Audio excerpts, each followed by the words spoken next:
Olá a todos, bem-vindos de volta ao Warren Hackcoon. Se você está amando nossos resumos de livros, vamos mergulhar mais fundo juntos. Assine o Warren Hackcoon e junte-se à nossa crescente comunidade de leitores ávidos. Aperte o botão de inscrição e o sino de notificação para que você nunca perca nossos novos vídeos emocionantes. Mas não quero que esta seja uma via de mão única. Seus pensamentos importam. Deixe um comentário abaixo e compartilhe qual história mais repercutiu com você. Vamos nos envolver em discussões animadas e nos conectar sobre nosso amor por histórias. Em 1992, Francis Fukuyama, cientista político, filósofo e escritor americano, publicou um instigante livro de não-ficção intitulado O Fim da História e o Último Homem. Esta obra seminal entrelaça perfeitamente teoria política, filosofia e análise histórica, oferecendo aos leitores uma compreensão abrangente do desenvolvimento político humano. Nascido em Chicago em 1952 e criado em Nova York, Fukuyama embarcou em uma jornada intelectual que o levou a se tornar um dos intelectuais públicos mais influentes de nosso tempo.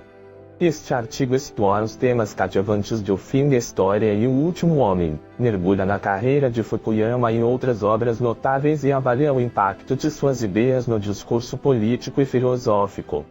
O Fim da História e o Último Homem é dividido em 5 partes, cada uma composta por vários capítulos que contribuem para sua grande síntese histórica e filosófica. A parte I, intitulada Uma Velha Pergunta Feita de Novo, engloba os capítulos 1 a 4, lançando as bases para o argumento de Fukuyama. A parte I, intitulada A Velhice da Humanidade, abrange os capítulos 5 a 12, explorando o desenvolvimento histórico dos sistemas políticos. A parte I, intitulada A Luta pelo Reconhecimento, aprofunda os capítulos 13 a 19, examinando o conceito de timos e seu significado na evolução política. A parte V, intitulada Leaping de Overroads, engloba os capítulos 20 a 26, discutindo os desafios e as armadilhas potenciais da democracia liberal. Finalmente, a parte V, intitulada O Último Homem, conclui o livro com os capítulos 27 a 31, apresentando a visão de Fukuyama sobre o destino final da história humana. No cerne de O Fim da História e o Último Homem está a ideia central de que a democracia liberal representa o estágio final do desenvolvimento político humano e significa o ápice da evolução ideológica da humanidade. Fukuyama afirma que o colapso do comunismo e a conclusão da Guerra Fria marcaram o triunfo global da democracia liberal como o sistema político vigente. Além disso, ele argumenta que a proliferação da democracia liberal promoverá o aumento da paz, prosperidade, liberdade individual e dignidade. Ao organizar o livro tematicamente, Fukuyama aspira a fundamentar sua ambiciosa reivindicação e oferece uma ampla análise histórica e filosófica dos sistemas políticos humanos, postulando que a democracia liberal representa seu ponto culminante. Parte integrante da tese de Fukuyama é a exploração do timos, denotando o anseio humano por reconhecimento e dignidade, e sua relação com o desenvolvimento dos sistemas políticos. Fukuyama argumenta que a busca pelo reconhecimento é uma força motriz por trás da dinâmica política e social humana. Ele analisa como diferentes sistemas políticos abordam e aproveitam esse atributo humano fundamental, enfatizando sua importância na evolução e no sucesso da democracia liberal. Timos serve como um fio condutor que atravessa o livro, conectando narrativas históricas e argumentos filosóficos, e proporcionando uma compreensão mais profunda da busca humana pela dignidade. Fukuyama apresenta vários argumentos-chave ao longo do livro, fundamentando sua ideia central do triunfo da democracia liberal. Esses argumentos lançam luz sobre os pontos fortes e as vantagens do sistema democrático liberal, ao mesmo tempo em que abordam desafios potenciais. Eles incluem: o colapso do comunismo e o fim da Guerra Fria significaram a ascensão da democracia liberal como sistema político global dominante. 2. A democracia liberal combina de forma única a liberdade política e a prosperidade econômica, oferecendo um quadro equilibrado para o desenvolvimento social. 3. A democracia liberal assenta no reconhecimento dos direitos individuais e do Estado de Direito, assentes na dignidade e na liberdade humanas. 4. A proliferação da democracia liberal contribui para o reforço da paz e da estabilidade globais, uma vez que as nações democráticas estão menos inclinadas a entrar em conflito umas com as outras. 5. O conceito de timos, enfatizando a busca de reconhecimento e dignidade, desempenha um papel fundamental no desenvolvimento político e se alinha estreitamente com a evolução da democracia liberal. 6. Apesar dos potenciais desafios e retrocessos, a trajetória de longo prazo em direção à democracia liberal permanece inevitável e irreversível. Esses argumentos são substanciados através das análises históricas e filosóficas de Fukuyama, que traçam a evolução dos sistemas políticos humanos e exploram os fatores subjacentes que impulsionaram a ascensão da democracia liberal. O fim da história e o último homem têm como objetivo alcançar múltiplos objetivos através de suas principais mensagens e conteúdo.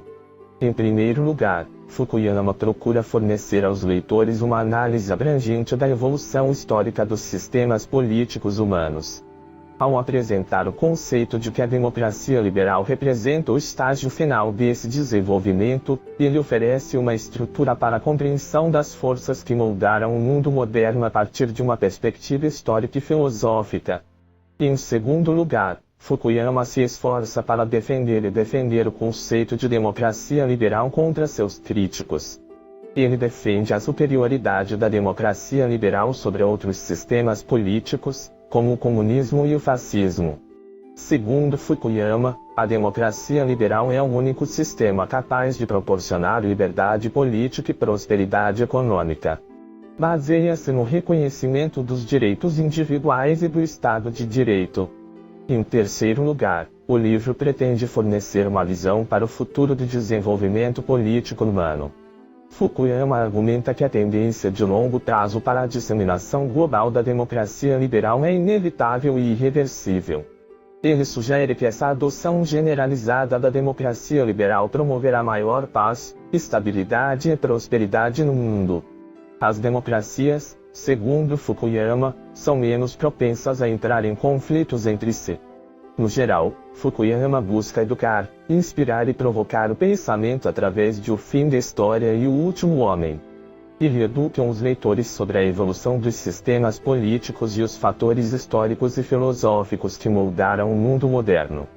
Ele pretende inspirar os leitores com uma visão para um futuro caracterizado pela disseminação da democracia liberal, paz e estabilidade.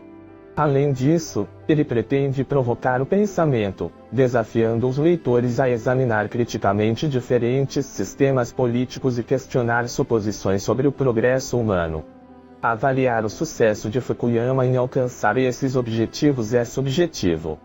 No entanto, desde sua publicação em 1992, o livro atraiu ampla atenção e gerou discussões significativas nos círculos políticos e filosóficos.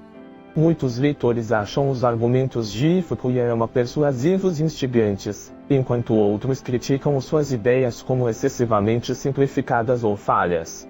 No entanto, o impacto do livro no discurso político e filosófico sugere que ele estimulou com sucesso o debate e a reflexão sobre a natureza do desenvolvimento político humano e o papel da democracia liberal na formação do mundo moderno. O Fim da História e O Último Homem contemplam tendências e possibilidades futuras que surgem de suas mensagens-chave. Fukuyama argumenta que o fim da história significa o triunfo da democracia liberal como o sistema mais eficaz para alcançar o progresso humano e a prosperidade.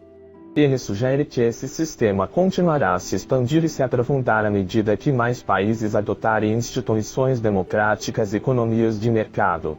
No entanto, Fukuyama reconhece os potenciais desafios e ameaças que podem impedir a propagação contínua da democracia liberal. Por exemplo, ele observa que a ascensão da China como uma superpotência global pode representar um desafio ao domínio do modelo democrático liberal ocidental. Ele também destaca potenciais desafios ambientais e tecnológicos que podem perturbar a estabilidade do sistema global. Apesar desses desafios, Fukuyama continua otimista sobre o futuro da democracia liberal. Ele argumenta que o sistema demonstrou resiliência e adaptabilidade diante de desafios passados e provavelmente continuará a fazê-lo.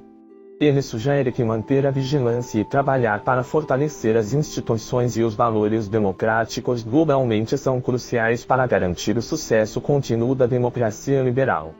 O fim da história e o último homem integra insights e teorias de várias disciplinas para apoiar suas mensagens-chave de várias maneiras. Em primeiro lugar, Fukuyama recorre à teoria política, à filosofia e à história para argumentar que a democracia liberal representa o ápice da evolução ideológica humana. Exemplos históricos são usados para demonstrar a superioridade da democracia liberal sobre outras formas de governo, e as ideias de filósofos como Jean Kant são invocadas para apoiar o argumento.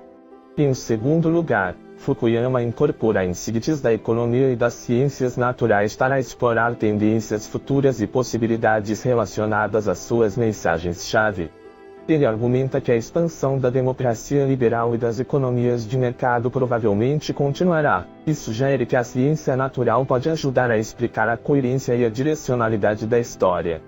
Em terceiro lugar, o livro considera as implicações políticas, defendendo o desenvolvimento positivo da democracia liberal, que deve ser encorajado e apoiado pelos formuladores de políticas em todo o mundo. Fukuyama propõe que os Estados Unidos tenham um papel especial na promoção da democracia e dos direitos humanos, e sugere que a comunidade internacional colabore para apoiar transições democráticas em países ainda governados por regimes autoritários. Em quarto lugar, o livro examina o impacto histórico da democracia liberal, traçando sua evolução ao longo do tempo e demonstrando sua superioridade em relação a outras formas de governo. Fukuyama argumenta que a democracia liberal tem sido responsável por muitas conquistas significativas da civilização humana, incluindo avanços na ciência, tecnologia e artes.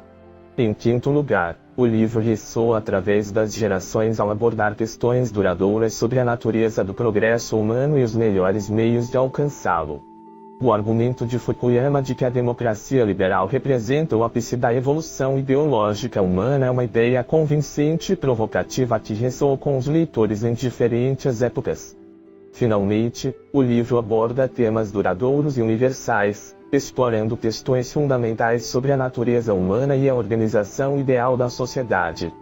O argumento de Fukuyama de que a democracia liberal fornece o melhor sistema disponível para alcançar o progresso humano e a prosperidade é um conceito atemporal e universal que continua a ressoar entre os leitores de hoje. Se você acha minha explicação intrigante e agora tem interesse em ler o livro, pode abordá-la com duas perguntas-chave que aprofundarão sua compreensão. Qual o principal argumento apresentado no livro? O argumento central é que o fim da Guerra Fria e o colapso do comunismo sinalizaram a conclusão do desenvolvimento ideológico das sociedades humanas. Segundo Fukuyama, a democracia liberal surgiu como a forma última e definitiva de governo. Essa noção significa o fim da história, pois não há alternativas viáveis à democracia liberal como sistema político. 2. Como Fukuyama define o conceito de último homem? O último homem é retratado por Fukuyama como o destino final da história humana, onde grandes conflitos e lutas foram resolvidos, resultando em paz e prosperidade universais. O último homem é caracterizado pela falta de ambição, criatividade e paixão, contente com uma vida focada no conforto material e na segurança. Agradeço seu apoio e estou emocionado em continuar nossa jornada compartilhada pelo cativante mundo dos livros. Lembre-se de se inscrever, ativar notificações e compartilhar seus pensamentos na seção de comentários. Diga-me de onde você vem e que língua você fala, somos inspirados pela diversidade e todo o seu apoio. Estabeleça um novo desafio: se este vídeo tiver mais de 500.000 visualizações, lançarei um novo benefício para todos os amantes de livros, um mapa mental para a estrutura de significado central do livro. Você poderia aprender a mentalidade e os pensamentos do autor mais claramente pelo mapa mental. Os sonhos devem estar lá, e se eles se tornarem realidade? Estou ansioso para a nossa próxima aventura literária.